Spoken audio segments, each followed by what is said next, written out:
Guys ल आज चाहिँ म बिस्तारै दिनमै भिडियो बनाउन हिँडिरहेको छु हैन।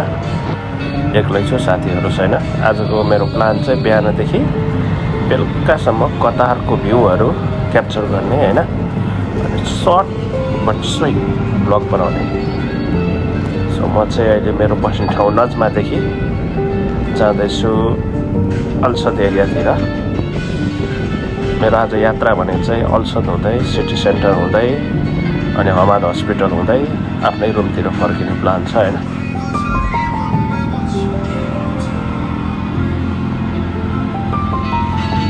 दिनको त राम्रै आउला भिडियो, तर रातको चाहिँ अलि डार्कै आउला, बट क्वालिटी राम्रै हुन्छ जस्तो लागिरहेको छ हैन। अब चाहिँ म सिटी सेन्टर एरियातिर आएको छु हैन। सिटी सेन्टरको ब्युटिफुल भ्यूज दिनमा पनि राम्रै आउँछ, तर रातमा चाहिँ लाइटनिङले एकदम राम्रो आउँछ कि सिटी सेन्टर एरियाको भ्यूजहरू हैन। भन्न त अल टफना भन्छ, तर हामी नेपालीहरूले चाहिँ यसलाई सिटी सेन्टर भनेर नै चिन्न सजिलो, फेमस पनि छ। अनि स्पेसली त्यहाँको एउटा बिल्डिङ छ हैन, जुन त्यो बिल्डिङ चाहिँ एउटा अर्कै नामले फेमस छ क्या, त्यो अगाडिको गाइज हैन।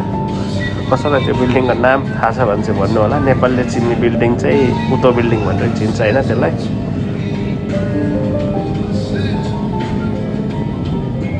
बिस्तारै जानु पऱ्यो, अब चाहिँ फर्किनु पर्ने बेला भयो गाइज हैन। बिस्तारै अब यो चाहिँ अलविदा पार्क हो हैन। अलविदा पार्कको टनल भन्छ यसलाई। यो कर्निसको छेउमा छ र यो बाटोमा यस्तो राम्रो राम्रो गमला यस्तो युनिक स्टाइलले राखेको छ नि गाइज। हेर मैले है मेरो लेफ्टमा खतरा छ यहाँ चाहिँ। अब यसको पछाडि चाहिँ हमाद हस्पिटल छ। सो त्यहाँ पुगेपछि चाहिँ म मेरो रुमतिर फर्किन्छु। यति नै हो मेरो सर्ट एन्ड स्विट भ्लग है आजको लागि, किनकि म धेरै ठाउँमा जान भ्याउँदिनँ अहिले। Guys, sweet dreams. Bye bye. Take care.